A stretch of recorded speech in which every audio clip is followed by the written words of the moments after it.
So pushing this agenda forward of what they want to enforce in that order that went out, like, there's a part of me that's like, do it.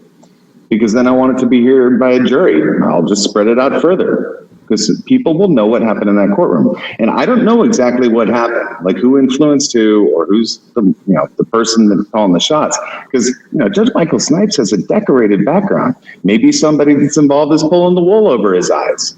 Maybe the guardian ad litem has something to do with this, because I certainly see negligence on her part. My God, there's a forensic report, a forensic interview, and I shared this with you. I read it. That it exists. I read it, and it literally made my stomach physically ill.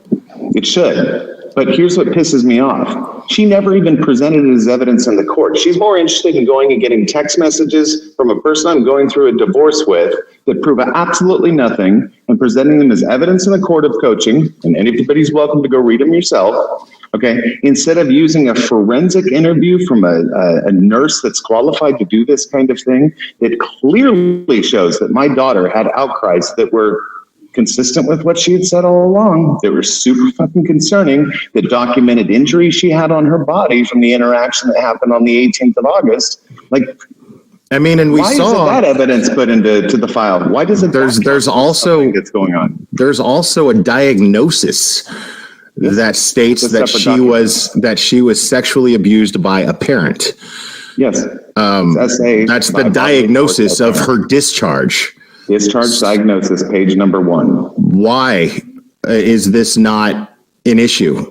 Why is this being ignored?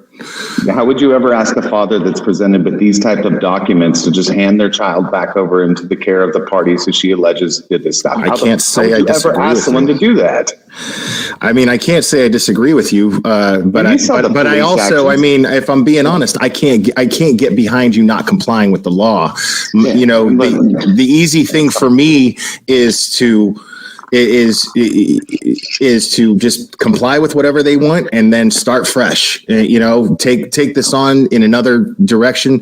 I mean, what I'm really hoping to hear from Nick's interview with you is hopefully maybe he has options for you that are possibilities. I don't know. But I mean, he's not licensed. He's licensed in Minnesota, I think.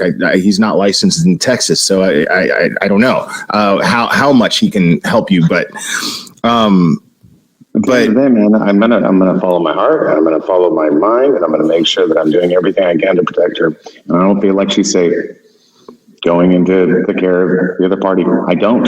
And look, if you want to take the accident as an example from February as a case of negligence that led to the injury of a child, cool. There's a fact for you. If you want to take 911 calls, CPS investigations, and everything else as fact that the children were left in very bad situations in the care of the other party, fine.